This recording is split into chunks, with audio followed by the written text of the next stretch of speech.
Stephen, it's always great to see you.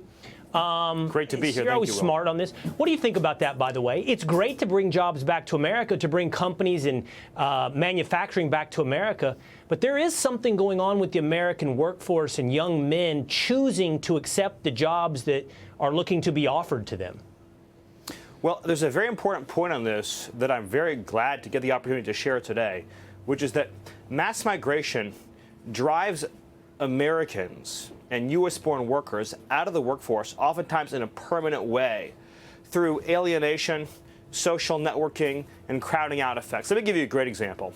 If you went to New York City in the 1980s, it was overwhelmingly likely that your cab driver, when you showed up, would be a New Yorker, a U.S.-born, a New York-born cab driver. In fact, I think only about 8% of cabbies in the 80s were foreign-born. So you'd show up as a tourist, you come in from Omaha, you get a cab driver. It's a U.S.-born cab driver. He would tell you about his favorite sites, his favorite restaurants, favorite things to see.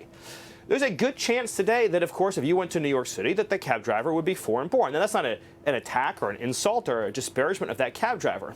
But as immigration changed, and we brought in immigration networks to fill up all of those jobs, it created social networks that crowded Americans out of that. And many Americans no longer saw that as a job in which they would feel like that's part of their social network. You see this in profession after profession, where so many jobs, I mean, again, look at, for example, entry-level jobs in many fast food restaurants. In areas that have very high amounts of immigration, it is very often the case that those workers are indeed foreign-born. If you go to a part of the country where there's very little immigration, you will often see high school students, U.S.-born, doing those jobs to earn extra money. What elites don't understand is that unfettered migration changes the nature of the workforce in a very permanent way. And so people will point to a job and they'll say, well, we need immigration for that job because it's all foreign workers doing it. Look at a picture of the Empire State Building being built in the 1920s. Who are the people sitting on top of those beams high up above the city? Those are just American workers. So we've changed the nature Stephen, of these industries. Yeah, Mike Rowe talked about this as well. He mentioned, like, look at the public image that we've created through pop culture of the plumber, right? Guy with his pants down, halfway down his butt. Like, the plumbing is an honorable job, and it's a necessary job that society needs, along with electricians and welders. And look how that is sold PR-wise to the young American man. Yes. And now that being said, let me play devil's advocate. I know you'll have the answer. When I'm listening to you explain your first answer, I can hear the rebuttal. Oh, these people are doing jobs Americans don't want to do or won't do. No, look, first of all, every industry that built this country, that dug out the Panama Canal, that built the interstate highway system, that built the skyscrapers, those were American workers.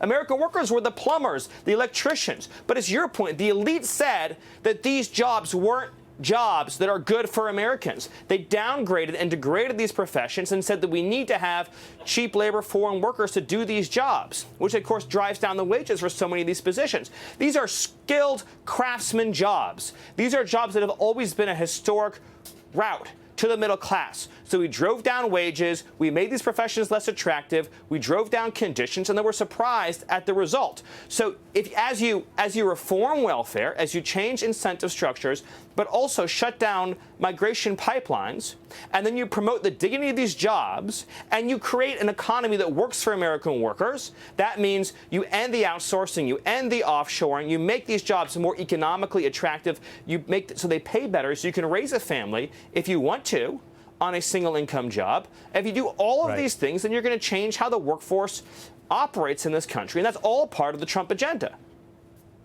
I think that's illustrated today, Stephen, by a topic I would have talked with you about, which is the president making English the official language of the country. Yes. Which, by the way, you and I just chased this conversation where our interests went, so I ran out of time to hit on the news today. But I think that fits, Stephen. I think the president making English the official language of the country is tied to what we're talking about. Yes, if I can say one thing on this, because it's so historic.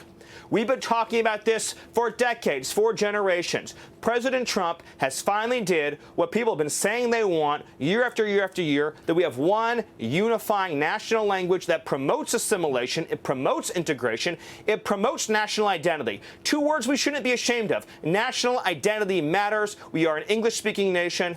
President Trump once again made history, and Americans can celebrate.